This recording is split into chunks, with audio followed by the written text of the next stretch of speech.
Hello, good morning. It's Teacher Tifel again. So it's been a while that I have not uploaded my videos because I have been very busy this past few weeks. So we had our exam, so second grading exam, so very busy recording the scores of my students. So ang daming ganap talaga kaya hindi ako nakapag-take time to update you guys, no? Hindi ako nakapag-vlog kasi nga busy nga. So at the moment it's a Sunday morning and the time now is 7:25. Right now I am here at Bacolod City, Capitolagun. O tingnan nyo, nandito ako sa Lagun. Ang ganda na. Hindi pa sila hindi pa nila nakuha yung mga decorations nila. Christmas decorations. So tingnan nyo, ganda no. Okay, nandito ako sa Capitolagun. Nandito na ako nakaupo sa isang sulok. Yung husband ko is jogging. Kaya nagja-jogging siya ngayon. At ako naman ito sitting and then eating. Kumakain ako ng nalaglag pa. Okay, pupulutin ko muna. Kumakain ako guys ng kamote ito Meron akong kamote, tapos meron akong coffee. So ito yung ginagawa ko habang yung husband ko nagja-jogging, ako naman is eating. Kaya nga siguro hindi ako pumapayat kasi hindi ako nagja-jogging. Hindi pwede sa akin ang mag-jogging kasi sabi ng doctor ko, yung endocrinologist ko, si Dr. Modena, hindi pwede sa akin yung mga exercises, especially yung jogging kasi ma-injure daw yung knees ko. Kaya nga ngayon, kahit hindi ako nagja-jogging, masakit yung dalawa kong knees.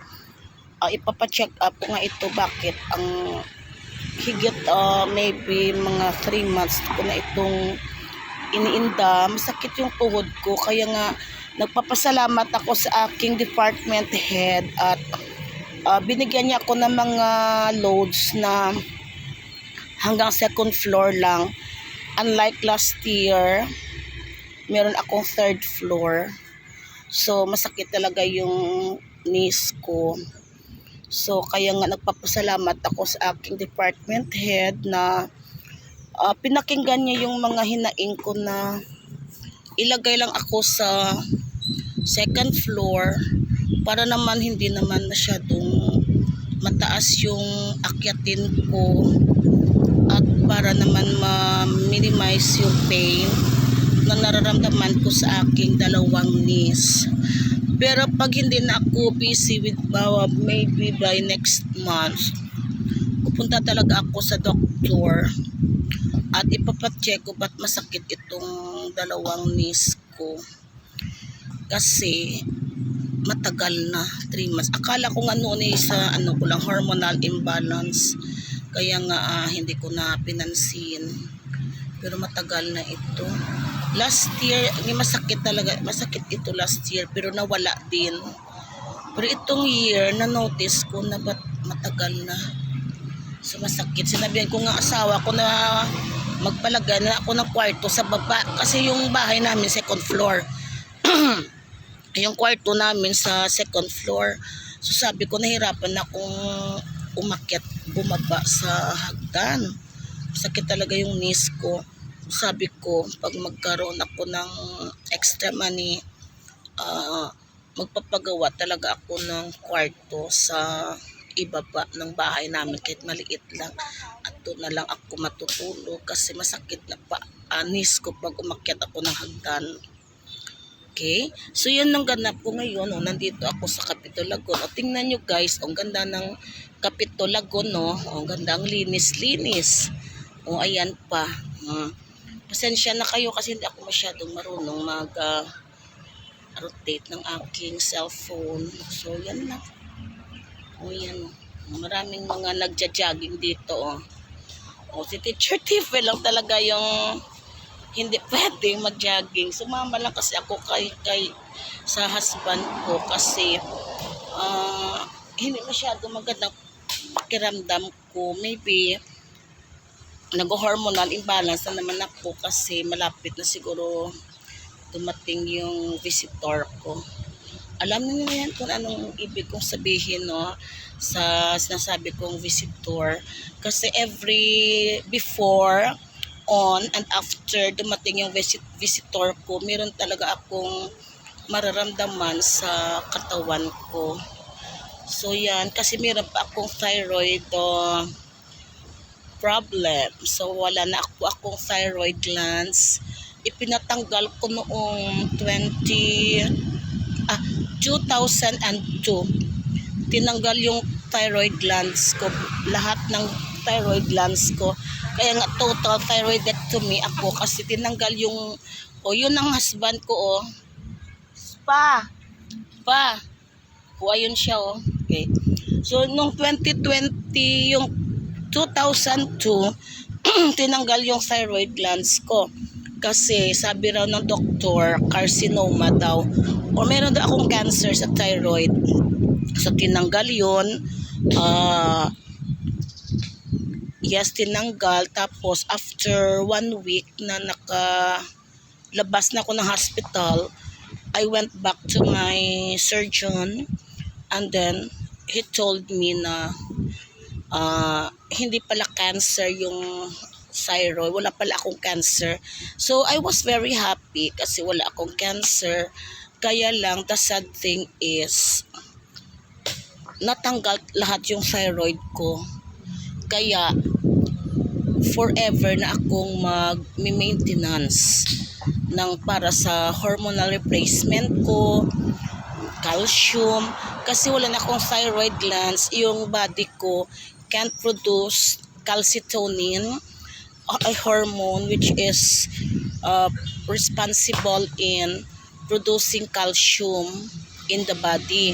So since wala na akong hormone na ganun, yung wala na akong thyroid glands, wala na nagpo-produce ng thyroxine. So, yung mga dapat iproduce ng body ko, tinitake ko na lang, maintenance ko na lang. So, for life na yan. So, sabi ko nga sa husband ko, kahit wala tayong bigas, bibilhin ko talaga yung mga medicines ko. Kasi yun yung dumudugtong sa buhay ko. So, yan. So, yan ang mga iniinda ng katawan ko, no, hormonal imbalance, wala na akong thyroid glands, so my body cannot produce calcium naturally, and I have no thyroid hormones like thyroxine, which is very vital or very important in our body metabolism. So that is why I'm fat. Ewan ko kung chubby lang ako or fat. Kaya nga mahirap sa akin magpapayat kasi nga wala na akong thyroid glands.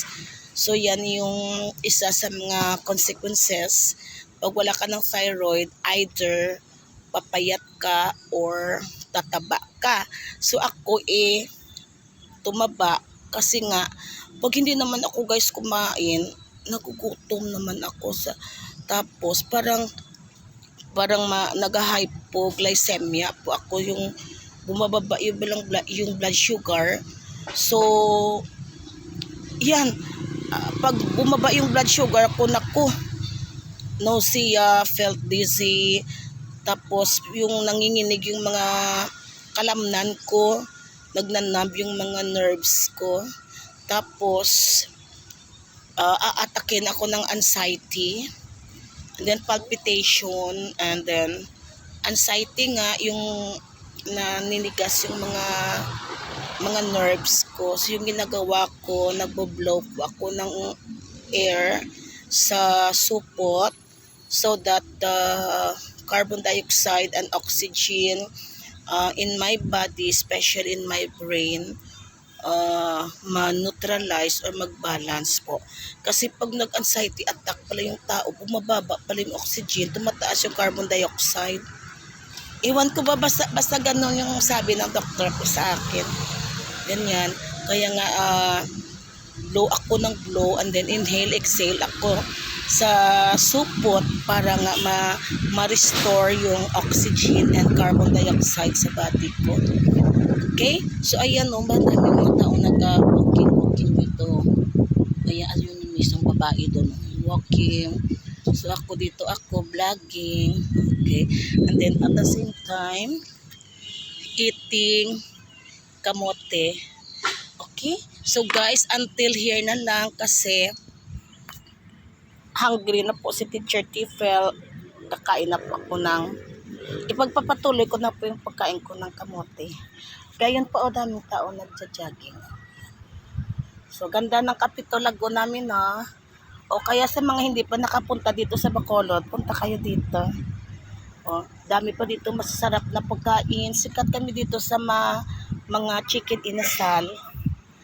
Okay, sikat kami dito sa Bacolod. Kaya punta kayo dito at tikman ninyo ay yung mga cuisines, delicacies na famous ang Bacolod City. O, ganda guys, no? O, tingnan nyo. Ang linis-linis pa ng aming Kapitolagon dito. Ayan o, yan o, bangko yan. Development Bank of the Philippines yung building sa likod ko. Okay, ay yan naman yun. Yung building naman dyan, yung Seda Hotel. Pwede kayong magstay dyan pag pumunta kayo dito sa Bacolod. At doon naman banda, doon yung aming yung Capitol Building. Diyan yung nag-office yung governor namin dito. Yung mga sangguniang panlalawigan members, diyan sila. Okay? So until, and then yung famous Carabao, oh, yun, nakita nyo. Oh, yung kalabaw sa lagon. Oh, hindi pa yan nakawala. Maliit pa ko nandyan na yan. Okay, and until now, nandyan pa rin. Okay, so until here na lang guys. Until next time. At hopefully makapag-vlog din ako to update you guys. Kumbaga, ito yung aking day of my life. Okay, so bye-bye for now. Okay, hope you will like my video. Please, wala pa akong content. Ito lang muna yung day of my life. A day in my life. Okay, bye-bye.